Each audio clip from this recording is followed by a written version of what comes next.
Dan kita bisa lihat sekarang, Simon Petrus itu dia sangat dipakai oleh Tuhan ketika hari Pentakosta, ya, yang ke 1500 kalinya, yaitu pencurahan Roh Kudus yang pertama untuk seluruh jemaat, seluruh umat Tuhan, ya. Maka Simon Kefa dipenuhi oleh Roh Kudus dan dia bangkit berdiri dan dia berkhotbah. Waktu khotbah yang pertama itu dia memenangkan 3000 jiwa. Jadi dia membuka atau menyatakan kepenuhan Roh Kudus atau pencurahan Roh Kudus itu kepada bangsa Yahudi, yaitu hari raya Shavuot. Jadi yang datang itu semua dalam konteks Yahudi, ya. Jadi dia nyatakan kepada bangsa Yahudi. Itu di Kisah Rasul pasal 2, ya. Tapi kemudian kita membaca lagi di dalam Kisah Rasul pasal 8, ketika Injil Yeshua HaMashiach, kabar baik tentang Mesias Yeshua itu diberitakan ke Samaria oleh Filipus. Lalu rasul-rasul di Yerusalem mendengar hal ini, lalu mereka mengutus 2 orang. Yang satu Simon Petrus, yang satu lagi adalah Yohanes, ya. Dan waktu Petrus dia sampai di sana, kemudian dia mulai dia menyampaikan kabar baik dan kemudian dia menumpang tangan, lalu orang-orang ini mulai mendapatkan kepenuhan Roh Kudus. Jadi kita bisa lihat untuk Samaria pun kuncinya kepenuhan Roh Kudus itu, pencurahan Roh Kudus itu dibuka melalui pelayanan Simon Kefa. Jadi dia memang pemegang kunci itu dia. Dia membuka kuncinya, dia menutup, ya. Jadi waktu dia membuka kerajaan surga bagi Samaria, bagi orang-orang di Yerusalem, Yahudi waktu itu dan kemudian di Samaria, dia menutup kerajaan iblis. Waktu dia buka kunci kerajaan surga, dia menutup kunci kerajaan iblis, ya. Tapi itu baru 2. Kemudian yang ketiga. Yang ketiga di Kisah Rasul pasal 10. Di Kisah Rasul pasal 10, dia buka lagi satu kunci, yaitu kepenuhan Roh Kudus dan berita kabar baik kepada bangsa-bangsa. Dan kali ini kita membaca tentang Cornelius. Cornelius kan dia seorang non-Yahudi, ya. Dia mau menyembah Tuhan Abraham, Ishak dan Yakov. Dan Tuhan katakan bahwa doa dan sedekahnya diterima oleh Tuhan, tapi tidak bisa langsung, udah diterima tetapi tetap harus melalui Yeshua HaMashiach. Ini luar biasa ini. Dan kemudian seorang hambanya yaitu Simon Kefa dikirim ke sana, dan ketika dia membuka hatinya kepada firman Tuhan dan kemudian mereka berdoa, Roh Kudus pun turun memenuhi Cornelius dan seisi rumahnya.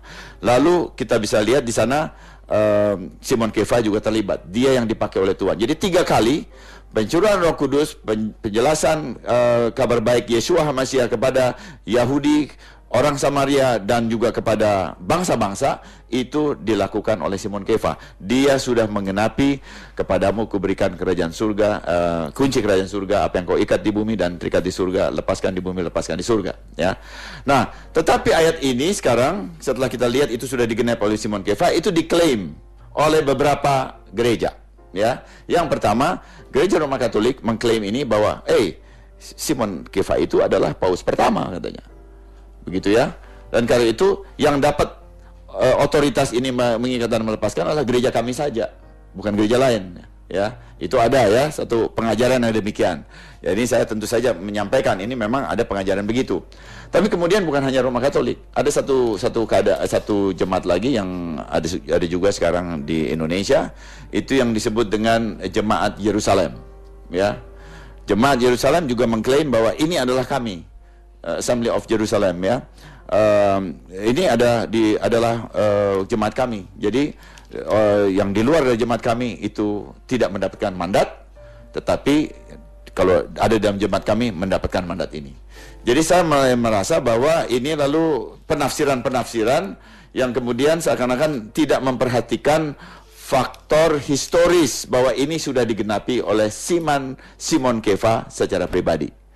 Nah, jadi saya percaya bahwa kita harus memahami kitab suci dalam konteksnya, ya. Jadi konteksnya itu Simon Kefa, dan sekarang kita lihat sudah dipenuhi. Jadi barangkali ini juga menjadi satu wacana, ya, bagi kita, bagi para sahabat, bahwa kita memang waktu kita membaca kitab suci kita harus lihat konteksnya dengan baik supaya jangan dicabut konteks gitu. Lalu ini untuk kami saja.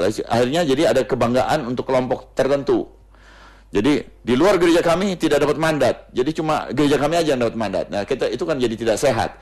Padahal Yesua mengatakan di sini, di atas batu karang ini aku akan mendirikan jemaatku, eklesiaku, bukannya jemaatku. Jemaat. Tubuhnya Yesua. Tubuhnya Yesua, bukannya semua orang percaya. Dan kita percaya pada Yesua kan dengan iman.